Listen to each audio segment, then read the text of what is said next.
I'll conclude with this.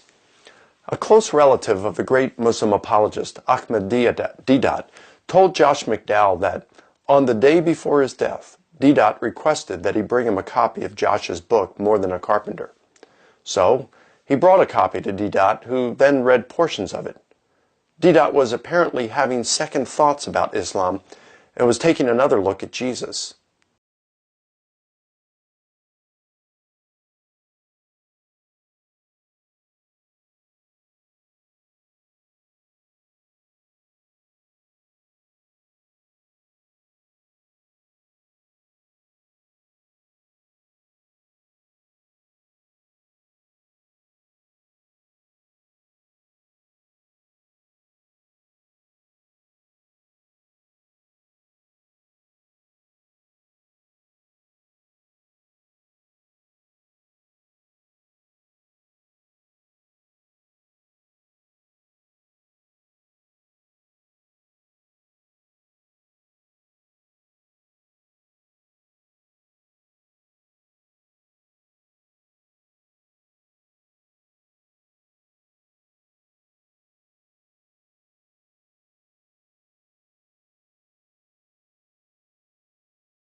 Deedat was apparently having second thoughts about Islam and was taking another look at Jesus.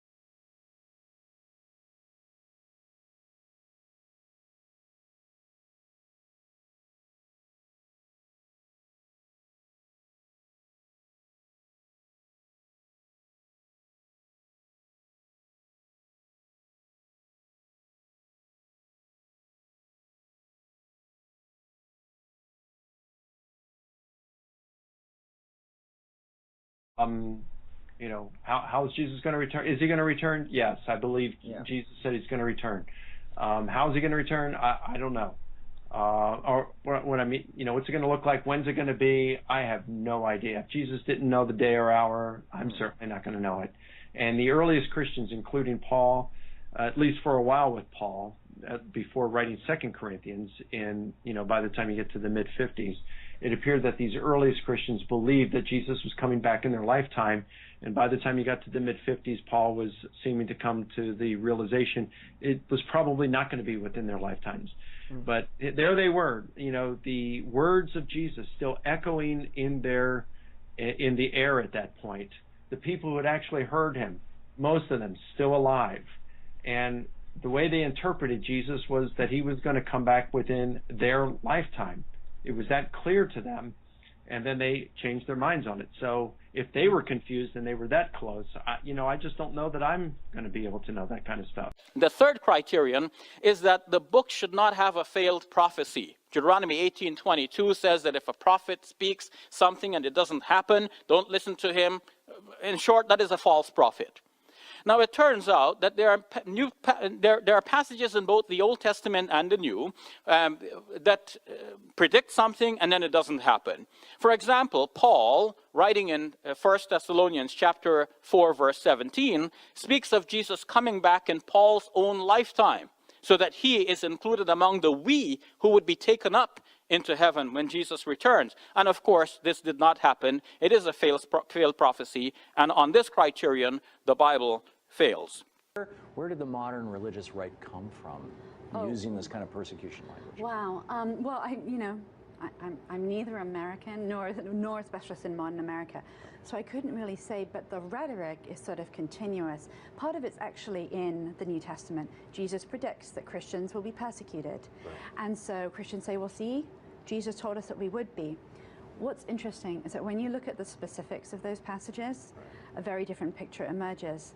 So in the Gospel of Mark, Jesus says, take up your cross and follow me, defend me in courtrooms, and some of you who are standing here will be alive when I return. Right. Now, clearly, after one generation, that starts to that's go, not true.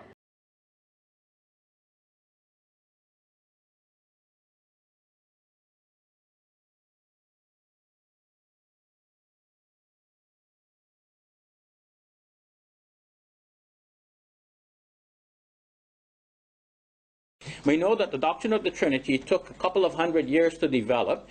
Christians got together in the Council of Nicaea in the year 325, and at that time they ruled that Jesus is very God of very God. And they said, we also believe in the Holy Spirit, but they did not say anything about the Holy Spirit being God or that the Holy Spirit should be worshipped. They had to come back in the Council of Constantinople in 381, and that is when they ruled that the Holy Spirit should also be worshipped along with God the Father and the Son. So that shows a development in the doctrine. If you go back even earlier to the Apostles' Creed, which is from the 2nd century, it doesn't even say the Son is to be worshipped. So now we have three creeds. The Apostles' Creed, 2nd century.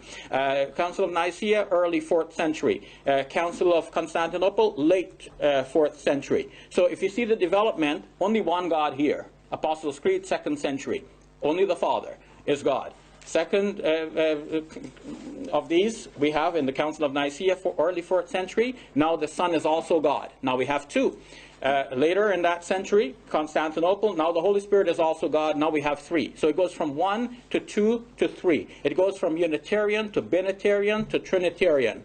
And still, I say Trinitarian with some qualification, because the idea that how these three can still be one, that this took more time to be worked out. That does not mean that some of the earlier church fathers did not have some inkling of this. Yes, there is development. I've shown that this development started even with the Gospel according to John, and even before the Gospel according to